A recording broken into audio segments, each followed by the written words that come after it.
Ay, maraming salamat po. Thank you po. Sir, kanina sa hearing, sir, believable, do you find it believable yung mga explanation po sa inyo ng PCSO regarding dun sa quote, multiple winners at saka yung mga nangongolekta ng mga winnings? Yung sa multiple winnings, medyo believable kasi pwede nga naman yung agent ang nanalo at yun ang maniningil on behalf of the real winners na hindi makapunta for whatever reason doon sa opisina ng PCSO kung sa amang syudad o probinsya. Ang nakakapagtaka lamang para sa akin, paano nalaman ng agent na yon na kung kailan may mananalo ng ganong kalaking halaga, especially uniform yung pinapanalo at 225,000 at na-concentrate ng particular sa butuan. At isa pa, bakit 500 pesos ang taya? Dapat ang regular na taya is 10 pesos lang. Hindi, ito yung 3 digits 3 digits. So, ibig sabihin, merong mga tao doon na sumusugal ng 500 pesos, more than sa minimum wage, kung sino man ito. O baka ito investor na parang meron na siyang idea kung ano yung numerong lalabas, kaya tumaya siyang ganun kalaki. And to back it up, consistent yung panalo niya maraming beses every single month. For the umabot na ata ng 9 million na for more than 6 months. 2023 lang po yung nakita niyo. That was only 2023. We don't. The previous years, are you also interested to check to audit? Yes, interested tayo kasi parang lumilitaw na maraming mga multiple winners na nakapagtaka paano nila nalalaman na kung nyari agent yun, may mananalo ng ganong kalaking pera, 225 in a certain days or certain period of months. Ang may duda rin ako na baka itong mga taong ito na multiple winners nakaabang sa LTO, sa PCSO, parang sa LTO ba? Sino nanalo dyan? Tapos akin na, i-discount ko na lang yan. Kapalit nung pera na mas mura. That could also happen. Sir, what's the danger of that arrangement? Ganyan yung nangyayari. Siyempre, unang-una, maraming magdududa na sabihin nila, katagal-tagal nung tumatay, hindi ako nanalo, pero yung pala may nanalo. And then eventually lalabas, na tulad ng kiniklaim ng PCSO, yun ay claimant. Para sa kanila, sa PCSO, yun ay lang agent, na sinabi na nga agent.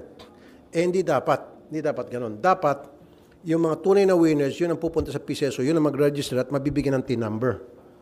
Kasi para sa akin, bawat taong nananalo dapat nabibigyan ng TIN number at siya ay nagbabayad ng buwis. Marami sa mga dokumento ng PCSO na binigay sa amin, walang TIN number. Isinusubmit nila yan sa PCSO without the TIN number. And the corresponding amount na pinanunan, we're not sure kung tama ba yung amount. Kasi meron doon halimbawa, nanalo ng 100 million. Walang TIN number na sinubmit. Hindi na nakalagay doon kung anong klaseng game. Dapat yung kung 100 million halimbawa pinanunan, nakalagay kung yan ba ay 649, 642, o 655 para malaman natin yung corresponding tax na ibabayad sa PCSO. Dapat may TIN number. Isa din doon yung problema natin sa identity. Hindi identified yung tao, yung tunay na tao, maging yung mismong game na tinayaan. So sir, andun pa rin yung doubt nyo na parang may something na isang tao lang talaga, may namumuhunan. Kasi walang team, kukolekta ka. Tama ka. Meron yung duda ko na may namumuhunan. In fact, nabanggit ko kanina, merong incident doon na isang tao namuna ng 90 million. 3 outlets, bawat outlet na isa lang may-ari, nagtaya ng tig 30, 90 million total. At pinanunuan niya 600 million plus. So namuhunan talaga siya. Tumaya siya ng yung system 12. So parang again, parang sigurado na siya mananalo siya o may nakatimbre sa kanya. Yun ang sinasabi ko nga na bago siya nanalo, tinaasan yung amount ng pot. I think that was 655? Huh? 6:49. Sir, sorry kasi kasabay lang may press con lang din kasi kanina. Kaya hindi namin medyo na ano. Sir, kailan nangyari yun? Yung namuna ng 90 tapos tumama ng 640. What date was it? Huh? January 16 this year.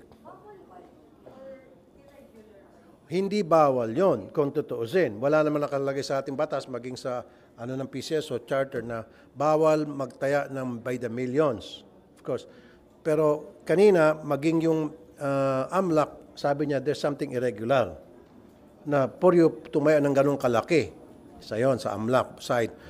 On the other hand, doon ba yung parang tinayaan mo halos lahat ng numero, nag-invest ka, parang manalo. So, nung tumaya ka ng ganong kalaking amount to cover yung pot, na para ma-cover man lahat ng numero, manalo ka, baka meron ka ring inside information. O baka sigurado ka, you will not invest that much money, wala naman sigurong negosyante, kung negosyante man ito, mag-invest ng ganong kalaki, nang hindi siya nabibigyan ng some kind of an assurance na babalik sa kanyang perang yon, one way or the other. So, in aid of legislation, ano po yung nakikita natin possibly na pwedeng gawin ng Senate to, protect na yung integrity ng mga laro? Exactly, thank you. Kaya nga, sa susunod na hearing, patatawag ko ng DICT and then kukuha din kami ng independent IT. Sa ngayon kasi inaasahan namin yung DICT. So, in fairness sa DICT, they're doing their best na para makatulong sa investigation na ginagawa namin. Pero ako mag-imbita ng third party na hindi taga-gobyerno na titingnan muna ng husto yung integrity ng PCSO computer from root access, source code, etc. And then, only after then, maka-come up tayo ng legislation na para maprotektahan talaga yung integrity ng PCSO ng game nang hindi na magkaroon ng pagdududa sa taong bayan. Go ahead. Maaga pa, sir, para sabihin na parang may sindikato na kumikilos. Medyo maaga pa.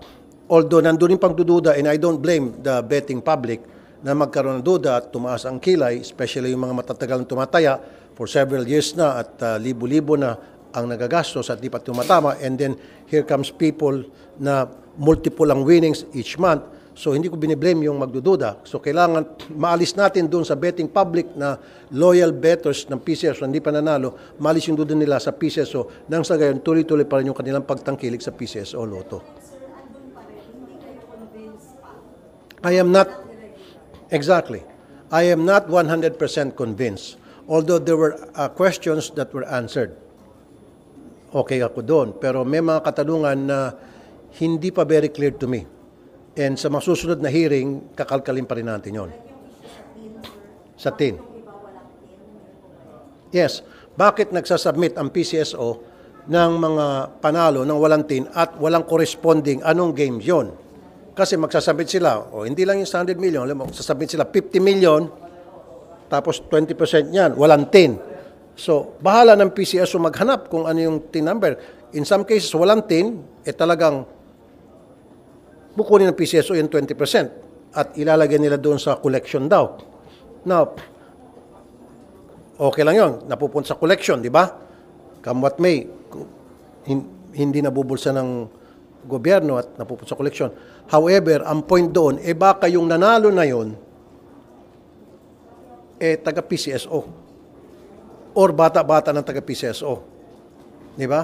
There's a problem with the identity. At saka dapat yung game. Kasi mali mo baka hindi 50 million pinalo, baka ang pinanalo noon is 500 million.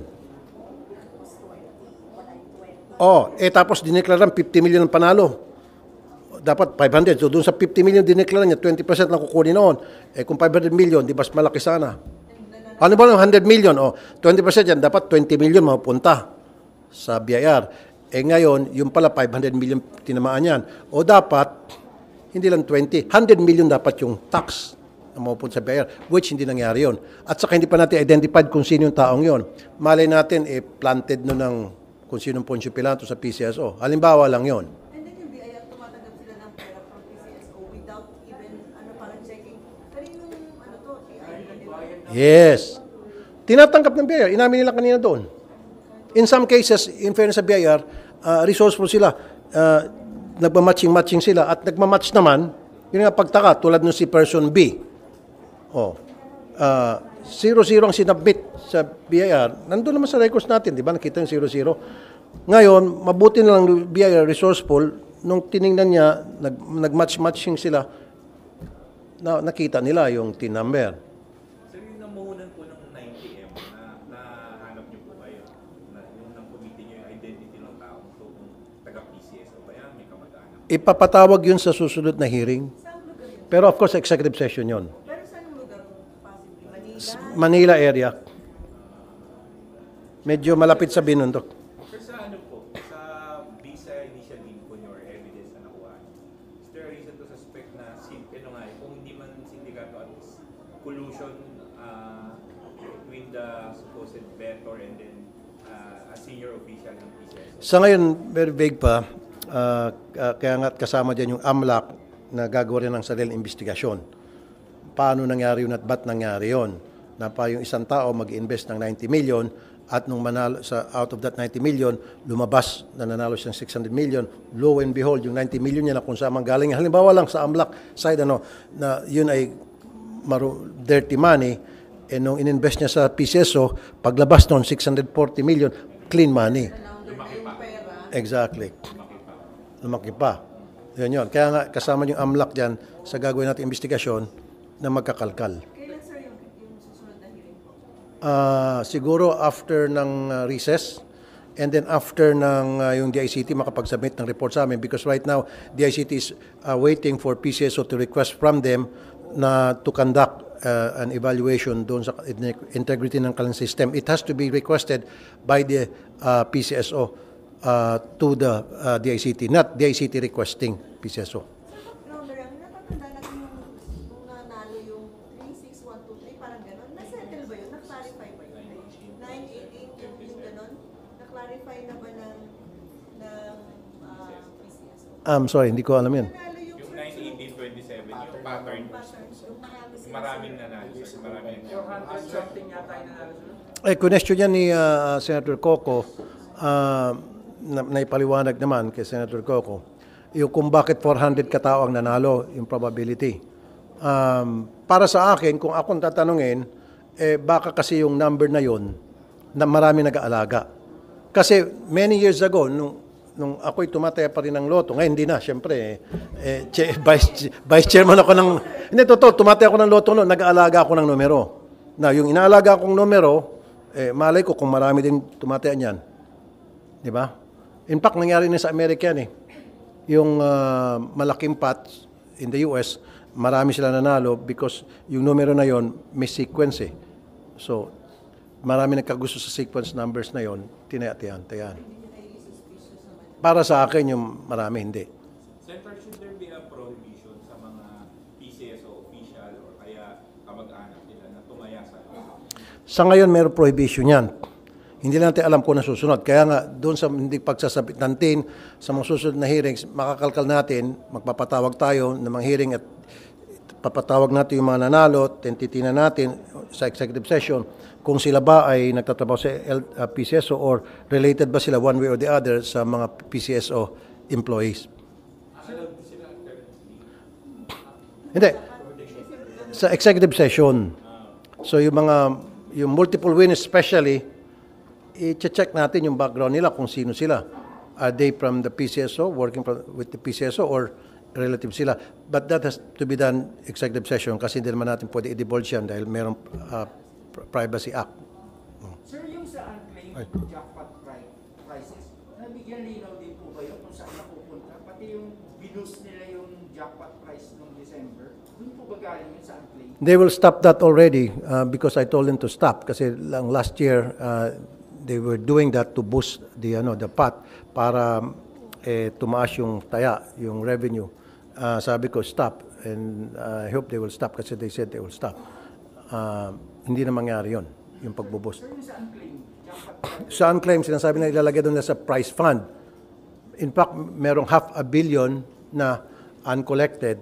Was that 2022? So, hiningi ko yung record kung yung paper trail na yung mga unclaimed, paano napunta sa price fund yun, and how was it spent.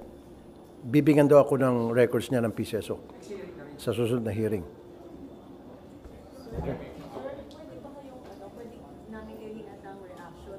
Yung arrest order daw for Pastor Kibuloy is outcoming according to Senator Risa. Hindi ko committee yan. You might as well ask Senator Risa. Bilang courtesy sa kanya, I'm not gonna say anything. Ayoko siya pangunahan. Mas maganda siya. As member of the committee. Mas maganda si chairman muna mauna bago si member. Sir, nanalo sa Chacha. Sila muna tatanungin nyo dyan. Di ba, eventually buboto ka? Saka na muna. Ito lang muna tayo sa PCSO. Sir, yung issue na lang ng Bohol, yung Ayun sa Bohol. That's a very good question. See, mas maganda. Now we're talking. Puro na naman, sir. Iniimbestigahan na namin yan. In fact, meron kami natumbok na naman. Hindi lamang sa Bohol, maging sa Mount Apo sa Davao. Ganon na ganon din nangyari doon sa within the buffer zone, naglipa na para mga kabuti ang iba-ibang mga struktura ng mga negosyo na bawal dapat because that's a protected area. Paano na payagan? In fact, inamin ng DNR, nung tanawagan namin yung DNR, inamin nila at binigyan daw nila ng 2 years na palugit yung iba doon na illegal ang pagkatayo para alisin na. In the first place, bakit pinayagan? Dapat hindi man napatay yun. Ngayon, nandyan na sila, nakapagnegosyo na bastos ng kalikasan, bibingaw pa ng 2 years. Dapat agad-agad ang closure. Kaya sa susunod na hearing, magigisa ang DNR. Sir, ano yun, lahat ng structures, Hindi, yung within the buffer zone. hindi Yeah. lang yung isa na unang lumabas. Pero ang question talaga doon, bakit napayagan? Di ba? Especially yung sa LGU na nagbibigay din ng BPLO, permit. So yun, sama-sama natin. Okay, thank you very much everybody. Thank you. Kasama pa yung masugi. Thank you, sir.